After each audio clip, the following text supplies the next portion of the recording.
रहीम। मैं इस वक्त डी चौक में हूँ। हमने आज सारा दिन बड़ी रोड पे फैजाबाद के 0 पॉइंट पे आने शरीफ की फसाइयत और गुंडागर्दी और बदमाशी का मुकाबला किया, जो सारे इलेक्ट्रॉनिक मीडिया और सोशल मीडिया में सारी दुनिया ने देखा। अब मैं यहाँ पर डी चौक में आया हूँ अपने कायद का इस्तेमाल करने के लिए, और यहाँ पर भी थोड़े बुरे हालात हैं। हर किस्म की शेलिंग, फायरिंग, गुंडागर्दी, बदमाशी, ये मूछों वाला बांदर राना सनाउल्लाह और ये बेगम सफदर अमान जो झूठों की चीफ सेक्रेटरी है, एक मुजरिमा है। वो कहती है कि लोग घरों से नहीं निकले और कहती है कि जनाब हमें बड़ा अफसोस है कि ये मार्च कामयाब नहीं हुआ, तुम आ जाओ, आज रात को देख लेना तुम्हारा बाप आ रहा है।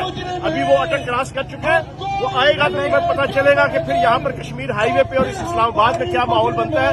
तुमने सीधे फायरिंग किए, तुमने शेलिंग की, तुमने हजारों लोगों को पकड़ा, तुमने हर किस्म की गुंडागर्दी और बदमाशी की, लेकिन पूरे पिंडी इस्लामाबाद का माहौल अभी भी तुम कंट्रोल नहीं कर सके।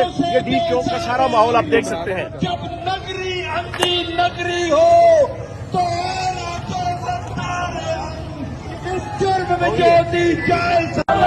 अमेरिका का जो यार है, अमेरिका का जो यार है, हम लेकर रहेंगे, हम छीन के रहेंगे। इमरान खान जिंदाबाद, पाकिस्तान जिंदाबाद, मरियम के पापा, मरियम के पापा, मरियम के पापा जिंदाबाद, जिंदाबाद।